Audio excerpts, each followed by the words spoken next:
ये जो हत्याकांड हुआ सर, उसके बाद दो और चीज़ें ऐसी हुई जो यहाँ उस पर बहुत बात किया जा रहा है, राजनीति हो रहा है। एक तो जो दुलारचंद यादव की शव यात्रा थी उसमें वीणा देवी शामिल हुई और उसमें अनंत सिंह की जाति को गालियां दी गई, एक ये हुआ, और उसके बाद अनंत सिंह की गिरफ्तारी हुई। इन दोनों पर क्या कहेंगे आप?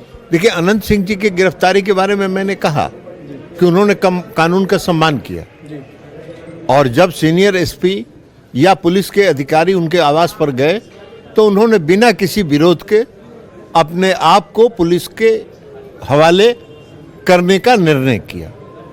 तो ये कानून का सम्मान उन्होंने किया। अब जो जिन लोगों ने गालियां दी उनकी मानसिकता का पता लगा लीजिए कि कौन कर सकता है ऐसा। ये घटना के बाद गालियों के बाद क्रिया प्रतिक्रिया, लेकिन उनको पता नहीं है कि इस तरह की घटनाओं का और इस तरह के अपशब्दों का प्रयोग समाज में क्या पैदा करता है। समाज में लोगों के मन में आज मैं देख रहा हूं कि मोकामा के लोगों में जो शब्द पंडारक की शव यात्रा में निकाले गए, उसका किसकी जो प्रतिक्रिया है लोगों के मन में, जो प्रतिक्रिया लोग व्यक्त कर रहे हैं, आज पूरे बिहार में वह वीडियो वायरल हो रहा है, आम लोगों तक वो पहुंच रहा है। तो इस तरह की प्रतिक्रिया, लेकिन कुछ लोग होते हैं उसी मानसिकता के लोग हैं, तो अपनी मानसिकता का परिचय उन्होंने दिया। आरजेडी की कैंडिडेट भी उस शव यात्रा में शामिल थे और वो भी उसी जाति से ताल्लुक रखती हैं जिससे अनंत सिंह ताल्लुक रखते हैं। ये तो उनसे जाके पूछिए।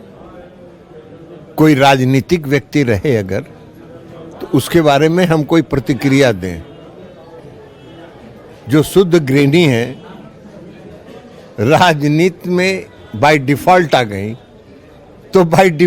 गई, तो उस पर हम क्या प्रतिक्रिया दें। जितनी उनकी समझदारी उतनी उनकी कार्रवाई। लेकिन उनके पति तो हैं सर, अनंत सिंह के टक्कर के हैं और इसी वजह से उन्हें उतारा गया, उसी जाति से ही भी संबंध रखते हैं वो भी। उनके पति भी बहुत बड़े बिहार में नामी व्यक्ति हैं, जाने जाते हैं।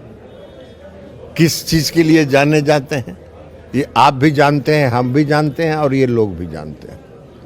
तो इसलिए हम किसी व्यक्ति पर कोई प्रतिक्रिया कभी आज तक हमने दिया ही नहीं, तो हम आज भी नहीं देंगे। तेजस्वी यादव जब रैलियां कर रहे हैं और मोकामा में भी घूम रहे हैं तो एक टाइमलाइन देते हैं कि 14 को रिजल्ट, 18 को शपथ और 26 नवंबर से लेकर 26 जनवरी तक सारे अपराधी जो हैं वो जेल के अंदर होंगे। देखिए, तेजस्वी यादव की प्रतिक्रिया तो कोरा बकवास है।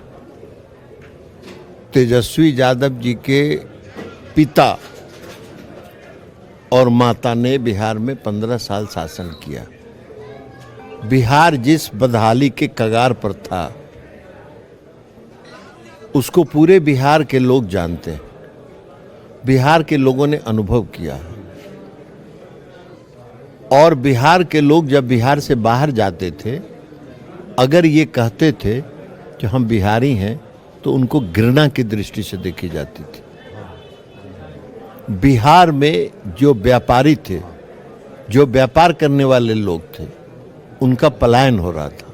वो अपना रोजगार धंधा बंद करके दूसरे राज्यों में रोजगार धंधा शुरू कर रहे थे, इसलिए कि उस पूरे 15 साल के शासनकाल में अपहरण का उद्योग चलता था। कोई गांव में अगर बढ़िया घर बना लिया, उस पर सबकी नज़र हो जाती थी, उनके समर्थकों की, और उनको लगता था कि बहुत पैसा कमा लिया है इसलिए घर बढ़िया बना है। अब उसका अपहरण हो गया। अपहरण का फिरौती कहाँ तय होता था यह भी पूरा देश जानता है। तो सारा चीज देश के सामने है। अब जहां तक तेजस्वी यादव जी का सवाल है, उनके पिताजी चारा घोटाला में जेल गए। चारा घोटाला में जब जेल गए, बेऊर जेल से जब जमानत पर निकले तो हाथी पर चढ़ के निकले। अरे ऐसा लग रहा था जैसे कोई स्वतंत्रता आंदोलन में जेल गए होंगे। हाथी पर तो स्वतंत्रता आंदोलन में ना लोग जाता है। भ्रष्टाचार में जेल गए, चोरी करके चारा खा के जेल गए, और जब बाहर निकले तो हाथी पर चढ़ रहे हैं। क्या कर रहे हैं भाई? ये मजाक करने का तरीका है उनका। इसी तरह बिहार को उन्होंने समझा है, लेकिन आज तो 5 केस में उनको सजा हो गई और इस अदालत ने सजा दिया। कोई बीजेपी ने, जेडीयू ने या एनडीए ने सजा नहीं दिया। ये एनडीए का फैसला नहीं था, अदालत का फैसला था। और अदालत ने एक नहीं 5-5 केस में फैसला दिया, उनको किया। उनकी माताजी भी थी। माताजी के शासनकाल में क्या था सब लोग को पता है। अब तेजस्वी जी ने होश संभाला। कब होश संभाला? कहां होश संभाला? उसी माता पिता के गोद में उन्होंने होश संभाला। चारा घोटाला में लालू जी जब जेल गए, जेल से बाहर निकले, उसके बाद एमपी बन गए, भारत सरकार में रेल मंत्री बन गए। अब कोई व्यक्ति अगर गलती से कोई काम कर लेता है, उसका सजा जब भुगत लेता है तो उसकी आदत सुधर जाती है ना, सुधरता है ना।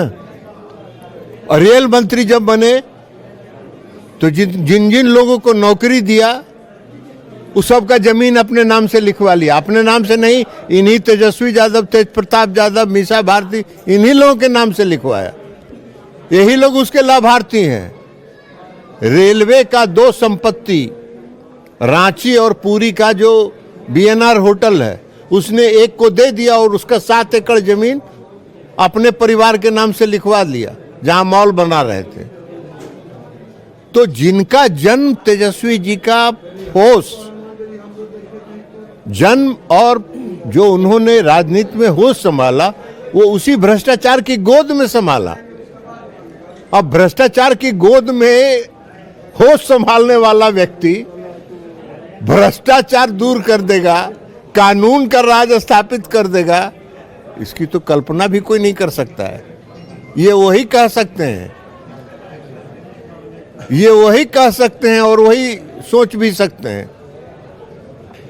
तो अब उनकी सोच का क्या करिएगा? लेकिन उनको भी मालूम है ये बात कि बिहार की जनता यह मौका उनको कभी नहीं देने वाली। शपथ का डेट तक बता रहे हैं वो 18 नवंबर। वो अपना डेट बताते रहे। ये कोई उनको बिहार की जनता, हम लोगों को याद है 2020 के चुनाव के बाद 2020 का चुनाव परिणाम अभी पूर्णतः नहीं आया था और अभी कुछ सीटों की गिनती बाकी थी। और जो उनके समर्थक थे, वो समर्थक बीच सड़क पर कुर्सी निकाल के बैठना शुरू कर दिए थे कि अब आ गलो हमनी के राज, अब हमनी के राज आ गलो, अब फिर से राज आ गलो। तो ऐसे लोगों की क्या बात करें, क्या प्रतिक्रिया दें? उनको कुछ नहीं मिलना है। सपना देखने का हर आदमी को आज़ादी है, हर आदमी को छूट है।